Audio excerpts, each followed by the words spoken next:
하나님 말씀 같이 읽을까요? 사도행전 9장 1절에서 22절입니다.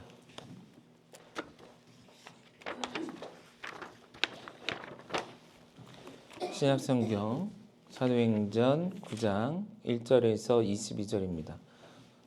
좀 길죠? 길어도 한 절씩 뜻을 의미를 생각하면서 교독하도록 하겠습니다. 사울이 주의 제자들에 대하여 여전히 위협과 살기가 등등하여 대제사장에게 가서 다메섹 여러 회당에 가져갈 고문을 청하니 이는 만일 그 도를 따르는 사람을 만나면 남녀를 막론하고 결박하여 예루살렘으로 잡아오려 함이라.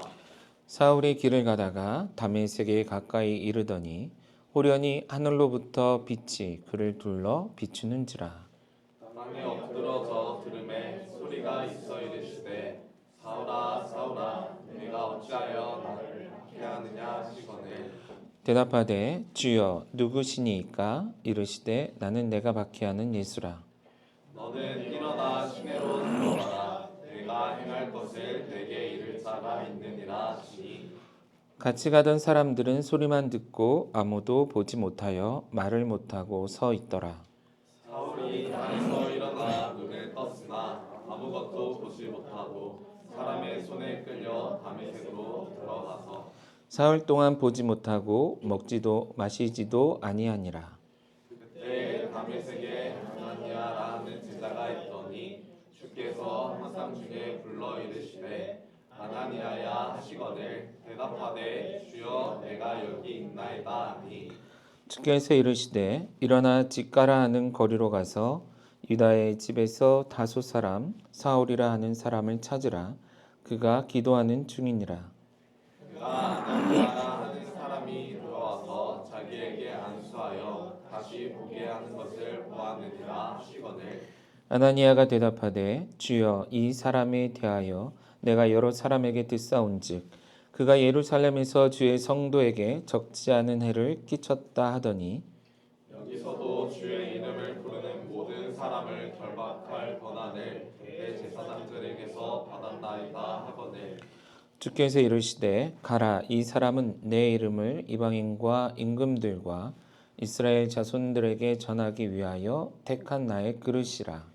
그가 내 이름을 위하여 얼마나 고난을 받아야 할 것을 내가 그에게 보이리라 하시니 아나니아가 떠나 그 집에 들어가서 그에게 안수하여 이르되 형제 사울아 주 곧 내가 오는 길에서 나타나셨던 예수께서 나를 보내어 너로 다시 보게 하시고 성령으로 충만하게 하신다 하니 즉시 사울의 눈에서 비늘 같은 것이 벗어져 다시 보게 된지라 일어나 세례를 받고 음식을 먹으며 강건하여 지니라. 사울이 다메섹에 있는 제자들과 함께 며칠 있을새 즉시로 가 회당에서 예수가 하나님의 아들이심을 전파하니 듣는 사람이 다 놀라 말하되 이 사람이 예루살렘에서 이 이름을 부르는 사람을 멸하려던 자가 아니냐. 여기 온 것도 그들을 결박하여 대제사장들에게 끌어가고자 함이 아니냐 하더라. 사울은 힘을 더 얻어 예수를 그리스도라 증언하여 다메섹에 사는 유대인들을 당혹하게 하니라. 아멘. 네. 이렇게 또 다 같이 얼굴을 보는 게 오랜만이죠, 그죠? 여러분 평안하셨습니까? 우리 서로 앞뒤 좌우에 있는 사람들에게 먼저 안부할까요? 인사할까요? 여러분 잘 지냈습니까? 반갑습니다. 물론 어제 본 사람도 있지만, 그래요. 오늘 같이 나눌 주제는 어제 우리가 같이 나눴던 시간의 연장선상에 있는 주제입니다. 어제 주제가 뭐였죠? 넥스트 레벨. 그 다음의 레벨로 나아가는 인생에 대한 이야기예요. 결국 인생의 새로운 길 앞에 선 사람들, 우리 한 사람 한 사람, 대부분의 사람들. 어제 한 10명쯤 넘는 사람이 모였는데 당사자들이 10명이더라고요. 그래서 이 앞에 찍은 사람 10명, 옆에 앉아있는 사람 서너 명 이렇게 할 정도로 이래저래 이유를 갖다 붙였더니 넥스트 레벨을 향해 나아가는 사람들이 꽤 많습니다. 물론 앉아있던 사람들은 그렇다고 해서 아무런 변화도 없고 아무런 새로운 것도 없이 살아가는 그런 고인물 같은 인생은 당연히 아니겠죠. 하지만 굳이 이 시점에 우리가 의미를 부여할 때에 그러한 의미가 좀 내세우기 애매해서 아마 자리에 앉아 있었을 뿐, 여전히 우리는 살아가면서 끊임없이 새로운 것들을 만나게 되고 새로운 것들을 시도해야 되는 것, 그것이 우리의 인생이 아닌가 그런 생각이 들어요. 흐르는 물에 종종 인생을 비유하죠. 인생은 어떤 물과 같습니까? 가끔 길을 가다가 운전하고 가다 보면 이게 농촌에 수로가 있어요. 아시죠? 수로. 그 논이나 밭 옆에 이렇게 쭉 이렇게 파이프 같은 걸 묻어놓고 물을 흐르게 하는 것. 우리의 인생이 그와 같으면 얼마나 좋겠어요. 그죠? 아무런 방해도 없이 그냥 물이 딱 공급되는 순간 쑥쑥 지나서 원하는 곳에 물이 딱 도착하듯이 우리 인생이 그와 같이 흘러가면 좋겠는데, 혹은 한강처럼 큰 강이 되어서 아무런 방해 없이, 물론 이제 비가 많이 오면 막 늘었다 줄었다 하긴 하겠지만 우리가 보기엔 되게 잔잔히 고요히 그냥 슉슉 흘러서 바다까지 가는 것처럼 보이잖아요. 그런 인생이면 좋겠지만 사실 우리의 인생은 개울가에 흐르는 물처럼 쫄쫄쫄 흐를 때 있고 때론 마른 것처럼 보일 때도 있고, 이제는 좀 아무런 문제 없이 가나 싶으면 돌멩이가 나타나서 이렇게 물결이 치기도 하고 이렇게 이런 거 아시죠? 어떤 건지. 예. 우리 인생이 그와 같지 않은가 이런 생각이 들어요. 또 어떨 때 보면은 그런 물처럼 흐르는 것 같은데 또 원래 자리, 늘 처음 시작한 자리에 또 다시 돌아와 있는 것 같을 때도 있죠. 제가 이렇게 물놀이 많이 좋아하는 편은 아닌데, 저는 어디 물놀이 하는 그런 데 가니까, 워터파크를 가니까 물이 이렇게 돌더라고요. 근데 결국 가만히 있으면 그 자리 또 돌아오죠. 뭔가 새로운 것을 시작하는 것 같지만, 그래서 뭔가 도전하고 성장하는 것 같지만 어느새 또 나는 그 자리에 와 있고 하나도 바뀐 것 같지 않은 우리들의 인생과 같은 것, 그것이 우리들의 끊임없이 우리가 살아가면서 끊임없이 만나게 되는 일들이고 어떤 면에서 인생의 딜레마가 아닌가 그런 생각이 든다라는 거예요. 이런 인생을 살아갈 때에 좀 알아두면 좋을 만한 것, 그리고 생각하면 좋을 만한 이런 방식에 대한 것을 오늘 말씀을 통해서 같이 좀 나누려고 합니다. 앞부분은 어떤 면에서 강의처럼 진행이 될 거고요. 뒷부분은 성경 공부처럼 그러한가 같이 말씀을 살펴보는 그런 형태로 오늘은 말씀을 진행하려고 해요. 그래서 조금은 마음을 편하게, 조금은 그러나 강의를 듣듯이 귀를 쫓고 세우고 좀 같이 들었으면 좋겠습니다. 자, 이런 인생들을 살아가면서 우리가 겪는 많은 일들을 어찌 보면 이렇게 흐름으로 봤을 때 하나의 패턴이 나타나더라라는 거죠. 그리고 이 패턴을 어떤 식으로 정리해낼까 하다가 제가 학교에서 가르치는 강의 내용 중에 있는 한 부분을 가져와서 그것과 빗대어서 인생의 흐름, 특히 새로운 도전을 하는, 새로운 것을 시작하는 우리들에게 어떤 생각하는 힘을 키우는 그런 시간을 갖고자 합니다. 가져오는 내용은 그 철학자 가다모의 해석학적 순환 모델이라 불리는 방식이에요. 그러니까 굳이 얘기하면 그 사람은 이것이 인생이다 이렇게 얘기한 건 아니고요. 어떤 면에서 어떤 문제들이 발생하고 그것에 대해서 해결해가는 과정, 그리고 해석해가는 과정이 이와 같다 하면서 5가지 단계로 설명을 해 주었습니다. 근데 이것이 어떤 문제나 어떤 주제를 해석하는 것뿐만이 아니라 우리 인생을 바라보는 것, 우리 인생의 흐름을 이해하는 데도 도움이 될 것 같아서 이것을 좀 여러분들에게 간단히 소개하고, 그런 패턴으로 지금 우리가 읽었던 긴 말씀이지만 사울이 바울로 변화되어져 가는 과정을 함께 살펴보고요.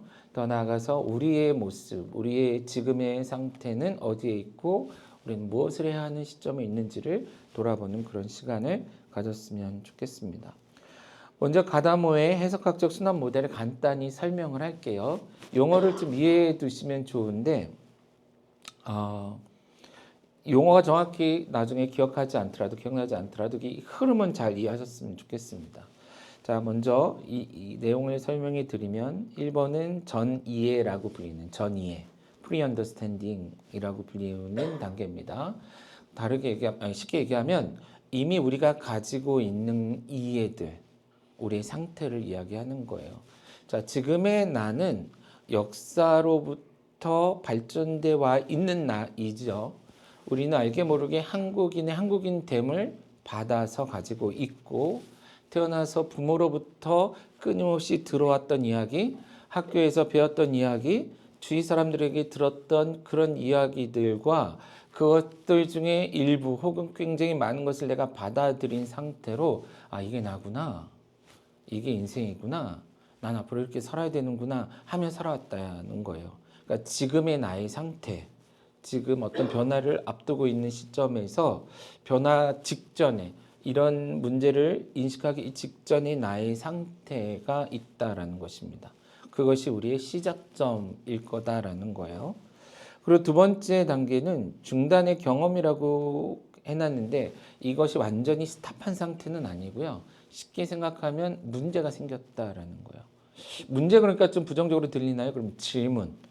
자, 아무런 문제 없는 것처럼 고요한 인생, 연못과 같이 호수처럼 잔잔하게 자, 이제 됐어. 이렇게 살면 되겠어 하는 내 인생에 새로운 질문이 생겼다라는 거예요. 질문이 생겼다는 건 다르게 얘기하면 문제가 생겼다라는 것이고, 다르게 얘기하면 변화가 필요한 시점이 되었다라는 것이죠. 어떠한 것을 통해서든 이런 중단의 경험을 우리는 살아가면서 합니다.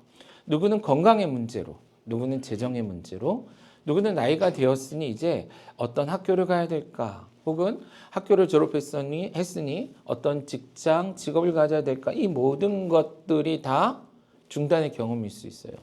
이렇게 큰 것이 아니어도 작은 것도 다 필요한 얘기예요. 평소에 잘 지냈던 문혁이랑 제가 잘 지냈는데 왠지 좀 불편해. 뭐지? 뭐가 문제야? 우리 사이에? 이것도 일종의 중단의 경험이에요. 이해가시죠? 그러니까 우리가 이미 이 정도면 됐어. 이대로 살면 되겠어 하는데 어떤 변화가 필요한 시점이 왔을 때, 그런 문제가 생겼을 때 우리는 이것을 중단의 경험 이렇게 얘기할 수 있다라는 것이죠. 자, 이렇게 문제가 생기면 뭘 해야 됩니까? 해결을 해야 되는 거예요. 그죠? 대안을 찾고 해결을 해서 또다시 나의 삶에 안정감이 찾아오도록 노력을 해야 되는데 그 과정 속에 해야 되는 두 가지 단계가 있다라는 것을 가다모아의 해석학에서는 얘기해 줘요. 그러면 그 다음에 단계가 뭐냐 했을 때 세 번째는 이 사람은 이제 대화의 상호작용. 그러니까 끊임없이 대화해라. 누구랑? 주위 사람들과. 꼭 사람만이 아니라 주위에 있는 모든 것들과 끊임없이 마치 우리가 이야기하듯이 대화를 해라라는 것입니다.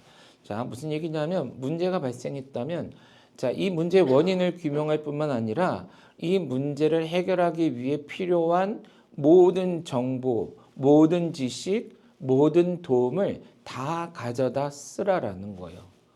자, 나는 아무도 없어요 하고 가만히 있는 게 아니라 할 수만 있다면 이 문제에 도움이 될 만한, 도움을 줄 만한 누군가가 있다면 그것이 책이라면 도서관을 가고 서점을 가서 책을 뒤지고, 그것이 어떤 사람들의 강의라면 유튜브라도 뒤져보고, 혹은 내 주위에 이 문제를 가지고 같이 이야기할 만한 누군가가 있다면 그것이 친구일 수도, 선생일 수도, 부모일 수도, 교회로 보면 교회 목사일 수도, 누구일 수도, 심지어 어디까지 얘기하냐면 그 문제와 아무런 상관관계가 없어 보이는 사람들하고조차도 이 문제를 해결하기 위해 대화해 보라라는 거예요. 생각지도 않은 이야기들이, 나에게 도움이 될 만한 이야기들이 주어질 수도 있기 때문이다라는 것입니다. 어떤 사람들은 너무나 쉽게 단정해요. 이 문제는 목사님하고 얘기할 필요 없어. 목사님 모를 거야. 모를 수 있어요. 그거에 대한 답을 주지 못할 수도 있어요. 그러나 스스로는 결코 생각해보지도 못할 만한 생각을 할 수 있도록 새로운 관점을 줄 수는 있겠죠. 이런 모든 것, 심지어 아무런 상관이 없어 보이는 그것까지도, 가끔 여행을 가는 것도 나쁘지는 않아요. 왜냐하면 어떤 큰 깨달음을 흐르는 물을 보며, 폭포를 보며, 날아가는 새를 보며, 이해가시죠? 깨어있는 구름의 모양을 보면서도 깨달을 수 있죠. 어쨌든 이 모든 것들과 대화하듯이 주고받으며 다양한 정보와 지식을, 이 변화의 시점에 필요한 것들을 모으는 시기가 필요하다라는 거예요. 그 다음 네 번째 단계는 그 내용을 다 가지고 살 수는 없어요. 그죠? 그 불러 모은 것, 끌어 모은 것들을 가지고 하나의 결론을 도출해야 될 거 아니에요. 그렇지. 이런 게 문제였지. 이런 걸 해야 되지. 난 여기로 나아가야 되지. 이것을 가다 보면 지평의 융합 이렇게 표현을 해요. 이렇게 융합한다, 섞어본다라는 거예요. 커피로 보면 이제 블렌딩 한다라고 얘기할 수 있거든요. 맛을 찾는다. 한 가지의 맛. 수십 가지의 원두를 가져다 놓고 맛을 보고 그 중에 내가 원하는 맛을 내기 위해 몇 가지 원두를 선택하고 그것의 비율을 조정해서 이 맛이야 하면서 만들어내는 것처럼 우리가 어떤 결정을 하기 전에 했던 모든 노력들과 정보들을 모아서 하나의 결론에 도달하도록 융합하는 작업을 하라는 것입니다. 그리고 마지막으로 그렇게 한 결심들을 가지고 어떻게 해라? 적용하라라는 거예요. 그렇게 살아보라라는 거예요. 자, 이 흐름을 좀 잘 이해하셔야 돼요. 생각해보면 굉장히 상식적인데 많은 사람들이 이 상식적인 것조차 하지 않아서 잘못된 선택을 해요. 어리석은 짓을 해요. 그래서 인생을 망가뜨리거나 포기하기도 한다라는 거예요. 그러므로 인생의 새로운 도전 앞에 선 사람들 혹은 머지않아 그렇게 될 것을 이미 알고 예견하고 있다면 우리는 조금은 지혜로운 자가 돼서 어떻게 하라? 방금 얘기했던 적어도 이 5단계 정도의 생각을 쭉 돌아보면서 어떤 것이 가장 최선인가? 가장 좋은 선택이 될까? 어떻게 살아가는 것이 나의 인생에 가장 도움이 될까를 생각할 수 있어야 된다는 거예요. 자, 그 다음 이제 바울의 이야기로 가기 전에 한번 복습해 보시죠. 첫 번째 뭐라고요? 전이해 이미 가지고 있는 것, 나의 시작점부터 점검하라라는 거예요. 나는 누구지? 나는 뭘 가지고 있지? 난 뭐가 준비됐지? 이런 것들이에요.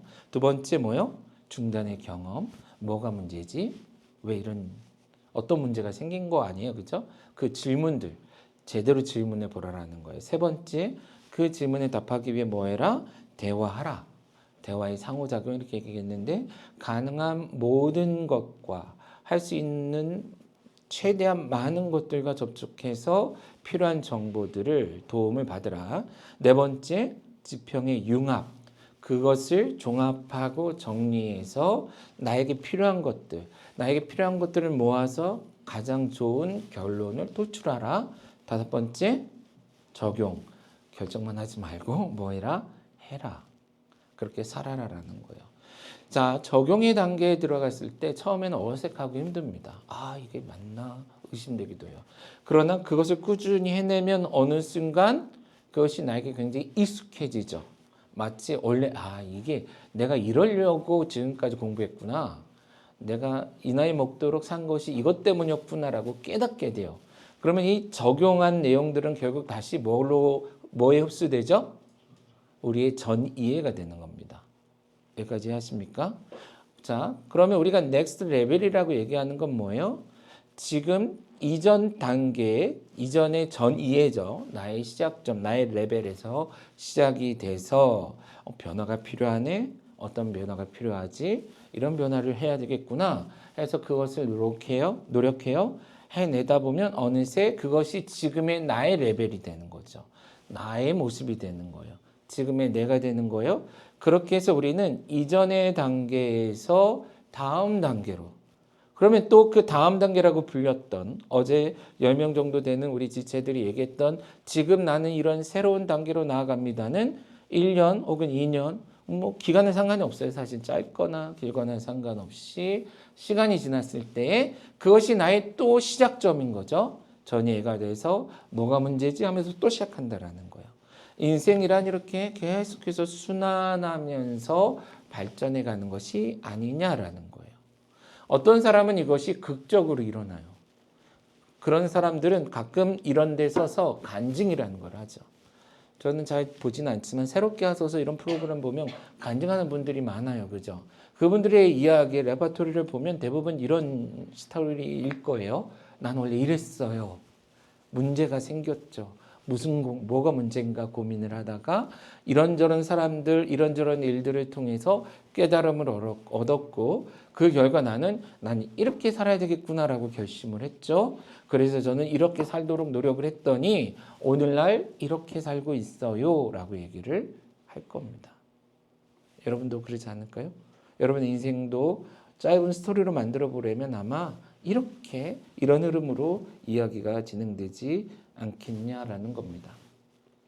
그렇다면 인생의 어느 시점에 서 있는 여러분 지금 고요합니까? 곧 내가 쌓아온 지금의 레벨을 누리며 혹은 수행하며 살아가고 있는 단계에 있는 사람부터 어떤 사람은 새로운 적용을 하기 위해 이렇게 막 버겹죠. 이렇게 어색한 단계에 있는 사람까지 이런 여러분들을 여러 단계에 있는데 그러면 이 시점에 내가 무엇을 해야 될까 고민할 수 있는 우리가 되었으면 좋겠고 가능하다면 우리 공동체는 이 과정을 함께 도와가는 공동체 특별히 아까 얘기했죠. 대화의 상호작용이 원활히 이루어지는 너의 문제가 나의 문제고 나의 문제가 너의 문제야. 그러므로 내가 너를 돕기 위해 할 수 있는 한 모든 도움을 줄게. 내가 너를 위해 책도 읽고 내가 너를 위해 주위에 도움을 줄 만한 사람이 있다면 찾아보고 내가 너가 그 문제를 해결할 수 있도록 할 수 있는 모든 도움을 줄게. 반대로 나는 그런 도움을 여러분 우리 공동체 안에 필요해 도와줘 라고 얘기할 수 있는 공동체 그렇다면 우리는 보다 빠른 속도로 안전하게 바르게 그 다음 레벨로 그래서 우리의 매 주일마다 누군가의 넥스트 레벨을 축하하고 격려하고 응원하는 그런 교회 그런 공동체가 될 수 있지 않을까요? 자, 그런 관점 이런 이해를 가지고 오늘 읽은 말씀을 일부러 껴 맞춰서 한번 좀 살펴보자라는 거예요. 어떤 면에서 가장 짧은 시간 안에 극적으로 사람이 완전히 바뀐 케이스. 사실 이런 케이스는 굉장히 드물죠. 굉장히 드물어요. 아주 극적인 변화를 경험한 사람들의 이야기들 굉장히 드문 케이스인데 그런 드문 케이스 중에 한 사람이 우리가 잘 알고 있는 사도 바울이다라는 겁니다. 오늘 읽은 말씀과 앞뒤 문맥 그리고 사울의 인생을 가지고 한번 정말 그러한가? 사울도 그런 과정을 겪었나 한번 생각해 보았으면 좋겠다라는 거예요. 그냥 편하게 들으면서 한번 좀 따라오시죠. 자, 바울 같은 경우 곧 바울이 되기 전에 사울 같은 경우 그 사람에게 있어서 이 본문의 배경에서의 전의에는 뭐였죠? 그의 논리는 이겁니다. 유대교는 맞고 예수와 그의 제자들은 틀렸다라는 전의를 가지고 있었습니다. 다른 말로 나는 옳고 그들은 틀렸다. 내가 옳은 이유는 유대교의 전통, 구약, 모세 율법이죠. 모세와 선지자들의 모든 말씀들에 기초해 있을 때 나는 옳고 예수는 틀렸다라는 거예요. 예수는 가짜다라는 거예요. 그러므로 예수 이후의 제자들의 가르침, 제자들을 통해 세워져 가는 교회는 이단일 뿐만 아니라 존재해서는 안 되는 것이었다라고 그는 전이에 곧 자기 스스로 생각하며 살아왔고 그것이 그 당시에 바울의 레벨이었다라는 것이죠. 그렇기 때문에 7장 58절을 보면 스데반을 돌로 쳐 죽이는 그 군중들 앞에서 자, 이 사람은 증인 역할을 해줬다라는 거예요. 자, 이렇게 이런 거죠. 일종의 사인을 주는 사람이에요. 이렇게. 자, 지금 돌 던져도 될까요? 아직 기다려. 하다가 야, 이건 안 되겠구나. 야, 던져. 할 때 사람들이 눈치 볼 만한 사람 중에 하나가 누구였어요? 라는 것이죠. 성 밖으로 내치고 돌로 칠세 증인들이 옷을 벗어 사울이라는 청년 발 앞에 두니라. 스데반이 하는 모든 이야기가 성경적으로 율법적으로 또 선지자들의 모든 이야기들과 비교했을 때 유대교의 전통에 비교했을 때 틀렸다라고 확신했던 사울이었다라는 거예요. 8장 1절에 보시면 사울은 그가 죽임당함을 마땅히 여겼다라는 겁니다. 3절에는 사울이 교회를 진멸할새 각 집에 들어가 남녀를 끌어다가 옥에 넘겼다. 얼마나 확신했냐 하면 이제는 누군가가 끌고 오기를 기다리지 않고 직접 집집마다 쳐들어가서 그 사람들의 신앙을 점검했다라는 거예요. 너 소문에 예수 제자 쫓아다닌다는 것 같은데 내가 질문할 테니까 대답해봐. 문제가 있네. 끌고 갔다라는 겁니다. 그리고 9장 1절과 2절에 보시면 사울이 주의 제자들에 대하여 여전히 위협과 살기가 등등하여 대제사장에게 가서 다메섹 여러 회당에 가져갈 공문을 청하니 이는 만일 그 도를 따르는 사람을 만나면 남녀를 막론하고 결박하여 예루살렘으로 잡아오려 함이라. 얼마나 확신했냐면 이제는 자신 있다라는 거예요. 여기저기 흩어져 있는 스데반 사건 이후에 핍박을 통해 전국으로 흩어져 가고 있는 소위 말하는 예수쟁이들, 초대교회 성도들을 잡아오기 위해 스스로 자청하여 뭐가 된 거예요? 순찰하고 형사가 되어서 잡아다가 넘기겠다. 그 일에 본인이 앞장서겠다 할 만큼 그의 전의에 대한 확신, 그가 서 있는 지금의 자신의 레벨에 대한 확신이 분명했던, 자기 확신이 분명했던 사람이었다라는 것입니다. 그랬던 사울에게 문제가 생기죠. 질문이 생깁니다. 어려움이 닥쳐와요. 뭔가 잘못된 것 같은 생각이 들 만한 일이 생기죠. 곧 중단의 경험의 순간이 옵니다. 어떻게 표현할 수 있을까 하다가 허걱, 내가 틀린 건가? 라고 질문할 만한 그러한 상황이 발생했다라는 거예요. 오늘 읽은 말씀에 9장 3절에서 5절을 보면 사울이 길을 가다가 여기까지는 좋았죠. 다메섹을 향해 가고 가까이 가요. 들떠 있었을 겁니다. 내가 지금 이런 마음으로 저 성에 들어가서 일을 할 거야 라고 기대하고 그렇게 한다면 누가 기뻐할 거다? 하나님이 기뻐할 거다라는 그런 확신을 가지고 나가고 있는데 호련히 하늘로부터 빛이 그를 둘렀어요. 여기까지도 좋죠. 빛이 비춰요. 그리고 그는 그 빛 앞에 엎드러졌습니다. 여기까지도 나쁘진 않아요. 분위기상. 왜 그렇죠? 그 빛 속에 주어질 음성이 내가 너를 기뻐하노라 할 수도 있는 거잖아요. 그런데 전혀 생각지 못한 목소리가 들려오는 겁니다. 그의 인생을 완전히 바꿔버릴 만큼 그가 가지고 있던 모든 전 이해를 흔들어 버릴 만한 음성이 들려왔다라는 거예요. 뭐예요? 소리가 있어 이르시되 사울아 사울아 내가 어찌하여 나를 박해하느냐 하시거늘 대답하여 주여 누구시니까 이르시되 나는 내가 박해하는 예수라. 어떤 신적 존재가 있다면 그것은 분명히 예수가 아니었어야 해요. 바울의 관점에서는. 그분은 하나님이고 지금 누군가가 찾아온다면 하나님이나 하나님의 천사가 구약에 나타난 것처럼 찾아와서 착하다, 충성되다 해주셔야 되는데 어이없이 누굽니까 주님 했더니 네가 박해하는 예수다라는 거예요. 자, 만약에 여러분이 바울의 상황, 사울의 상황이었으면 어땠을까요? 세상에 여러 가지 표현들로 이 상황을 표현할 수 있을 겁니다. 어쨌든 굉장히 충격적이었을 겁니다. 그렇죠? 적어도 예수는 아니었어야 해요.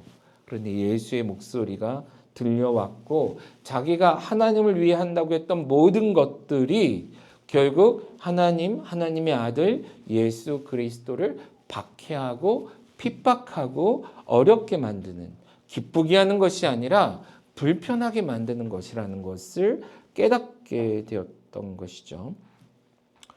뿐만 아니라 그는 그의 삶에 큰 중단을 또한 경험하게 됩니다. 8절 9절에 보시면 사울이 땅에서 일어나 눈을 떴으나 아무것도 보지 못하고 사람의 손에 끌려 다메섹으로 들어가서 사흘 동안 보지 못하고 먹지도 마시지도 아니하니라. 지금 다메섹이라는 곳에서 일어나기를 기대했던, 또한 그가 스스로하기를 기대했던 모든 것들은 다 뒤집어져 버린 거예요. 엉망진창이 돼버린 거예요. 심지어 스스로 아무것도 보지 못해요. 보지 못할 뿐만 아니라 이 충격이 너무 커서 사흘 동안 아무것도 먹지도 심지어 마시지도 못할 만큼 큰 충격에 쌓여 있었다라는 것입니다. 그 인생의 중단의 경험이 찾아왔다라는 것이죠. 근데 감사하게도 이 단계에 머물러 있지는 않았던 것 같아요. 예수님이 그가 그렇게 망가지기를 기대하진 않은 거예요. 안타깝게도 많은 사람들은 이 중단의 경험의 단계에 머물러 있습니다. 그곳에서 변하려 하지 않아요. 그냥 이렇게 마치 변화산처럼 이렇게 음악을 짓고 살려고 하는 것처럼 하다가 그리고 그의 인생이 이렇게 될 수밖에 없었다라고 핑계하며 시간을 보내려고 해요. 그러나 예수님은 사울이 그렇게 살기를 원치 않았을 뿐만 아니라 바울 역시도 그러고 싶지는 않았던 것 같아요. 왜요? 그 사람은 열심히 있는 사람이었거든요. 하나님을 위해 그가 할 수 있는 무엇인가를 하고 싶었던 사람이에요. 무엇에 기초해서 자기가 그동안 배워왔던 모든 것, 믿고 확신했던 모든 것들을 바탕으로 그런 간절함과 하나님의 간절함이 만나서 상호 대화, 작용이 이루어지게 됩니다. 이 당시에 사울의 질문은 무엇일까? 이거 아닐까요? 그렇다면 무엇이 옳은 것입니까? 내가 틀렸다면 내가 옳은 줄 알았는데 지금 이 중단의 경험을 통해 내가 틀렸다라고 말씀하신다면 과연 무엇이 옳은 것입니까? 하나님의 뜻은 무엇입니까? 라는 질문을 했겠죠. 이것을 깨닫고 확신하기 위해 사울은 몸부림쳐야만 했을 거예요. 그리고 누군가는 그에게 가서 혹은 누군가가 그를 만나서 이 모든 상황 속에 하나님의 뜻이 무엇일 수 있는지, 물론 본문으로 보면 분명한 하나님의 뜻이 주어집니다. 왜 그렇죠? 아나니아에게 직접적으로 말씀해 주셨기 때문에. 근데 안타깝게도 우리가 사는 세상은, 우리의 삶은 그렇게까지 단언적으로 누군가가 얘기해 줄 수 없는 시대를 살아가기 때문에 우리는 여러 사람들의 이야기들과 책과 많은 것들을 통해서 이런 것들을 배워야 되겠죠. 자, 어떤 식으로 이 과정이 이루어졌냐면 6절에 보시면 너는 일어나 시내로 들어가라. 내가 행할 것을 내게 이를 자가 있다 라고 주님은 말씀하셨고, 15절부터 18절 보시면 주께서 이르시되 가라. 이 사람은 내 이름을 이방인과 임금들과 이스라엘 자손들에게 전하기 위하여 택한 나의 그릇이라. 지금 누구에게 하는 얘기죠? 아나니아에게 주신 겁니다. 지금 바울의 존재에 대한 설명이 이루어지고 있는 거예요. 다른 거다.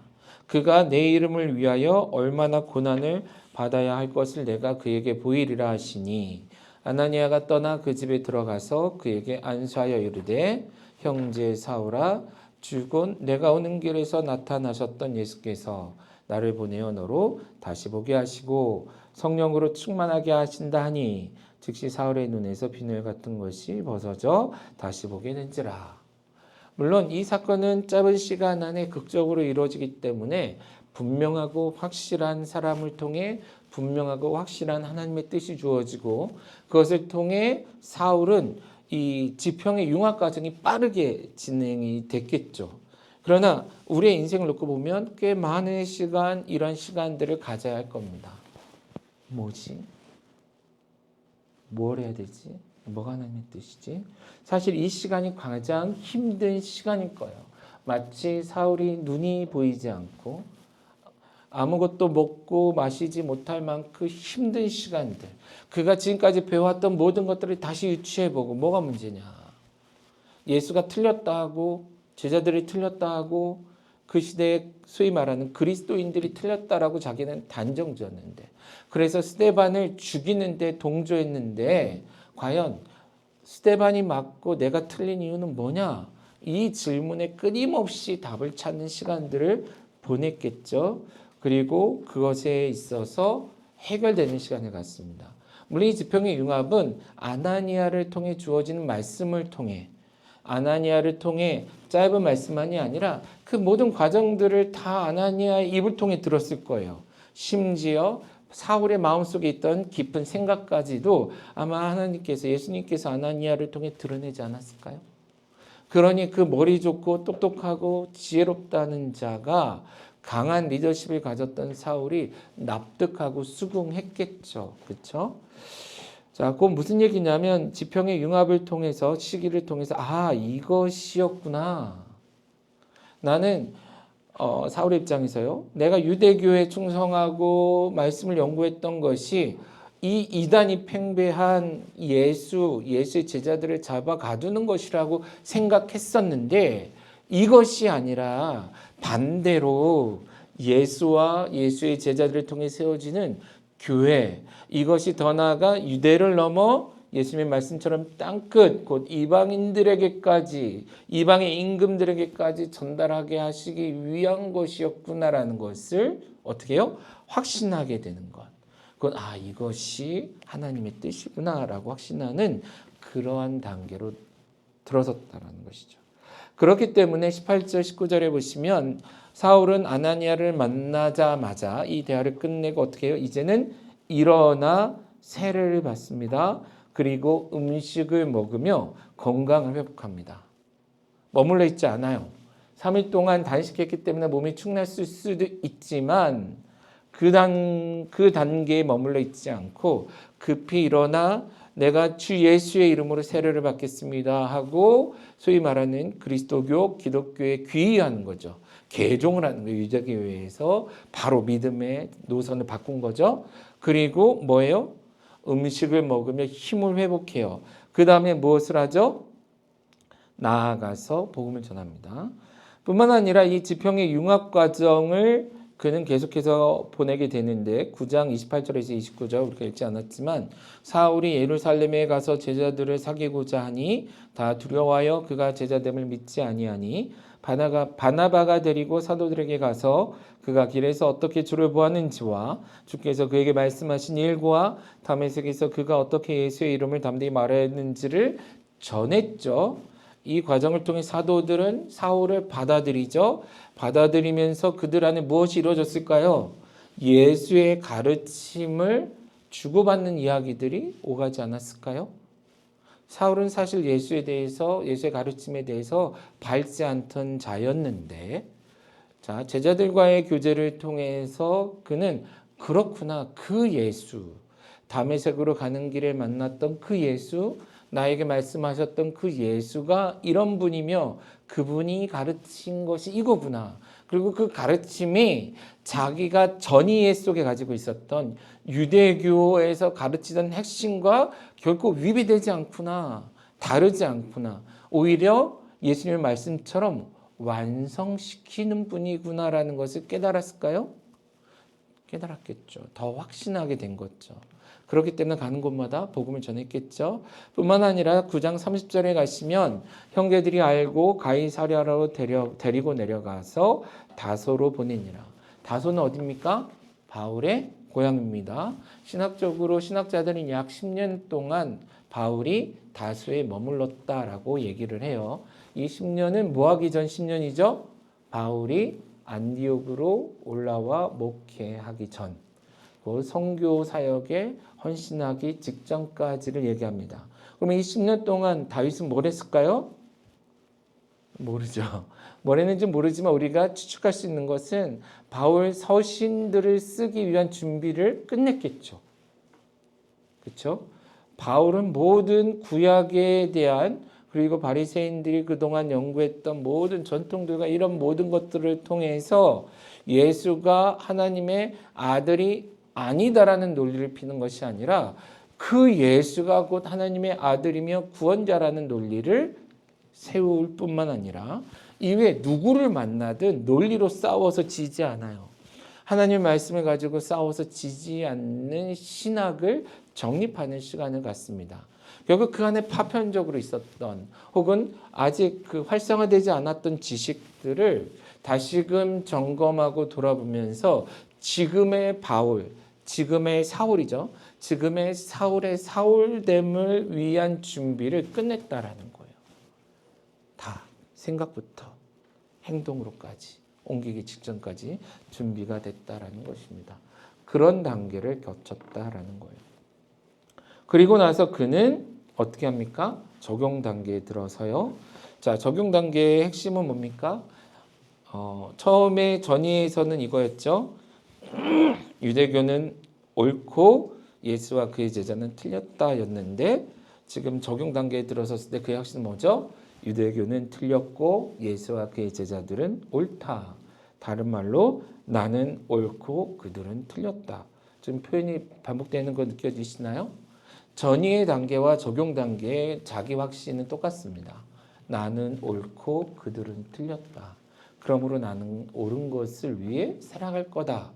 라고 우리는 이전 단계에 살다가 방금 얘기했던 이 과정을 통해서 다시금 적용하는 단계, 확신하는 단계에 들어서면 다시금 나는 옳다. 왜? 이 과정을 통해 이것이 옳다라고 나는 이제 확신한 거예요. 이전 단계와는 다른 이야기로 바뀌었습니다. 그러나 자기 확신에는 변화가 없다라는 것이죠.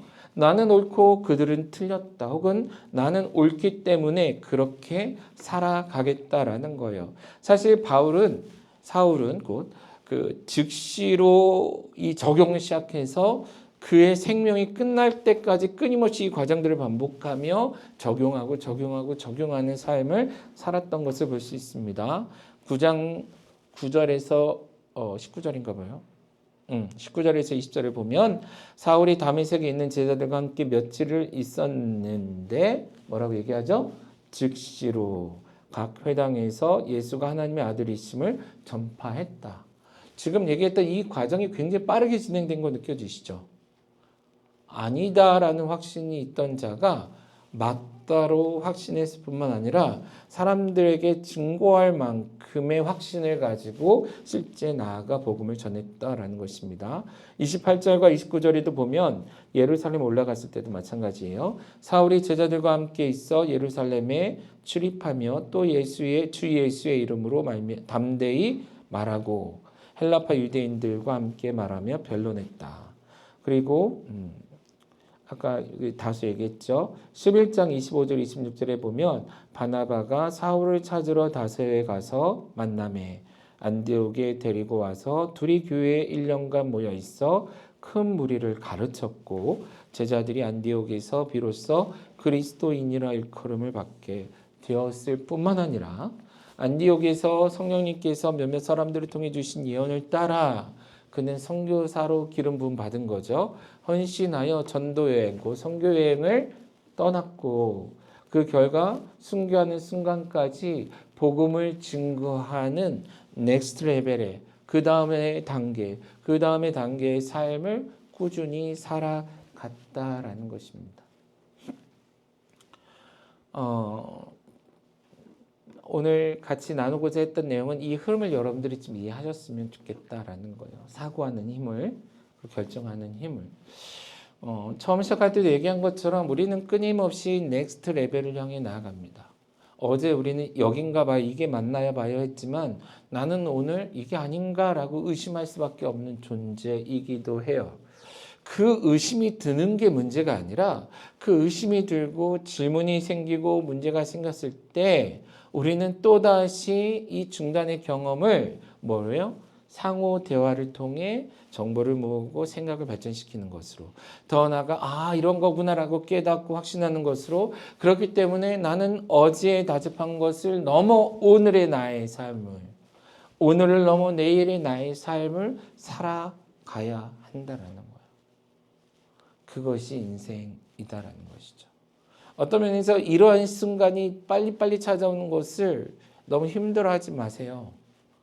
어떤 면에서 이런 얘기를 자꾸 하면 넌 왜 맨날 고민만 해?